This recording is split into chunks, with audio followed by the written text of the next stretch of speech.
तो दोस्तों, क्योंकि सास भी कभी बहू थी के आज के एपिसोड की शुरुआत उसी पल से होती है जब करण घर से बाहर निकलने की तैयारी में होता है। तभी उसकी नज़र सामने खड़ी तुलसी पर पड़ती है और बिना कुछ पूछे ही वह अपनी सफाई देना शुरू कर देता है।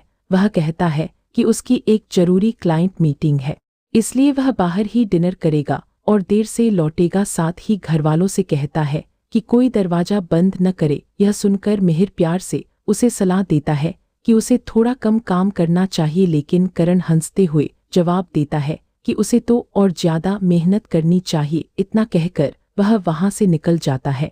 करण के जाते ही तुलसी भी मिहिर से किसी जरूरी काम का बहाना बनाकर घर से बाहर निकलती है, लेकिन उसका असली मकसद कुछ और होता है। वह करण का पीछा करने निकलती है।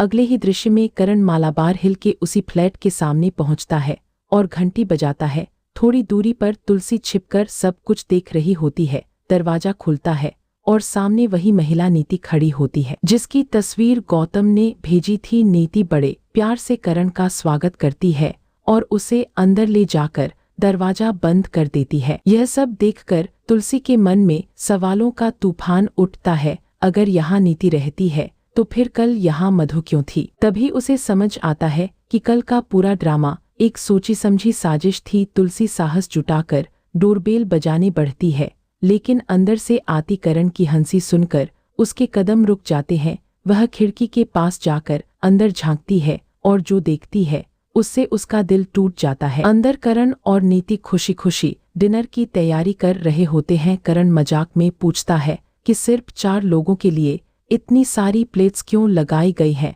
यह देखकर तुलसी को नंदिनी की कही बातें याद आने लगती हैं। जब उसने कहा था कि उसने उन दोनों को सिर्फ करीब नहीं बल्कि एक गहरे रिश्ते में देखा है, तभी तुलसी की नज़र एक फोटो फ्रेम पर पड़ती है जिसमें करण और नीति शादी के जोड़े में नजर आते हैं। यह दृश्य तुलसी के लिए किसी बिजली गिरने से कम नहीं होता। उसे तुरंत वह पल याद आता है जब करण ने बाँ की कसम खाकर कहा था कि उसका किसी दूसरी औरत से कोई रिश्ता नहीं। तभी अंदर नीति करण से कहती है कि उसने उनके बेटे रियो के लिए पास की दुकान से रबड़ी मंगवाई थी, लेकिन वह लाना भूल गई। वह करण से खुद जाकर लाने को कहती है। करण पहले डिलीवरी की बात करता है, लेकिन नीति की जिद के आगे मान जाता है और कहता है कि वह रबड़ी के साथ जलेबी भी लेकर आएगा।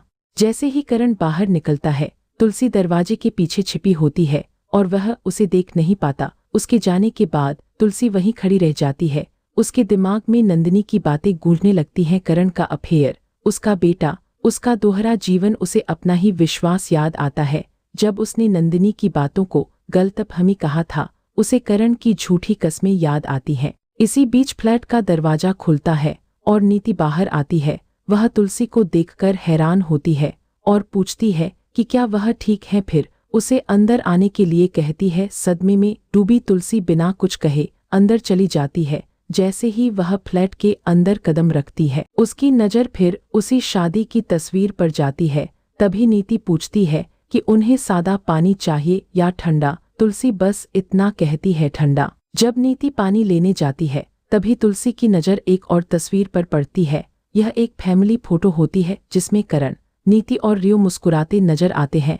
यह तस्वीर हर शक को सच साबित कर देती है। तुलसी के हाथ कांपने लगते हैं। तभी नीति लौटती है और मुस्कुराकर कहती है, यह मेरी फैमिली है आंटी। रियो मेरा बेटा और करण मेरे पति। यह सुनते ही तुलसी की दुनिया बिखर जाती है। वह पानी पीती है, धन्यवाद कहती है और बिना कुछ बोले वहां से निकल जाती है।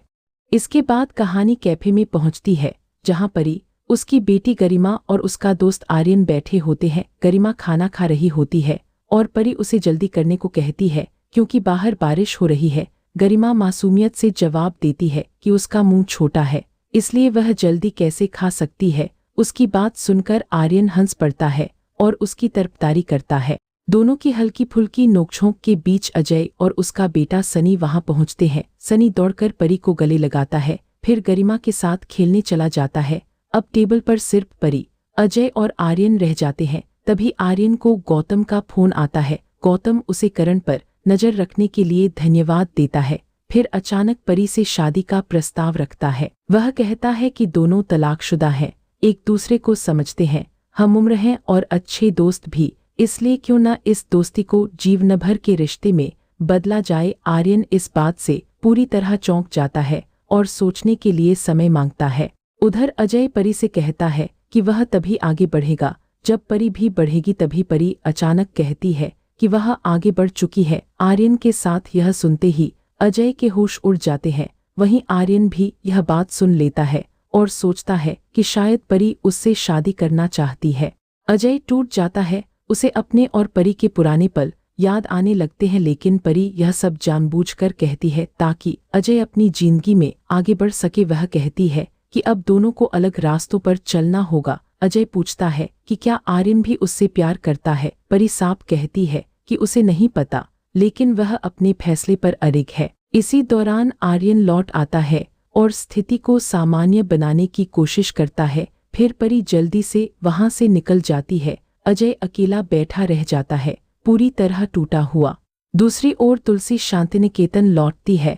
वह अंदर से बिखर चुकी होती है। समायरा उसे देखती है और अपने माता पिता की आने वाली एनिवर्सरी के लिए सरप्राइज पार्टी प्लान करने की बात करती है। तुलसी अपनी पोती की खुशी के लिए हामी भर देती है, लेकिन अकेले में टूटकर रो पड़ती है। नंदिनी उसे रोते हुए देख लेती है और सवाल करती है। तुलसी कुछ छिपाने की कोशिश करती है, लेकिन नंदिनी समझ जाती है कि करण ही उसकी परेशानी की वजह है। वह कहती है कि वह इस रिश्ते में अपना सम्मान खोकर नहीं रह सकती और करण को तलाक दे देगी। नंदिनी के जाने के बाद तुलसी बाँ की तस्वीर के सामने टूट जाती है। वह कहती है कि उसके हाथों से एक और रिश्ता बिखर रहा है।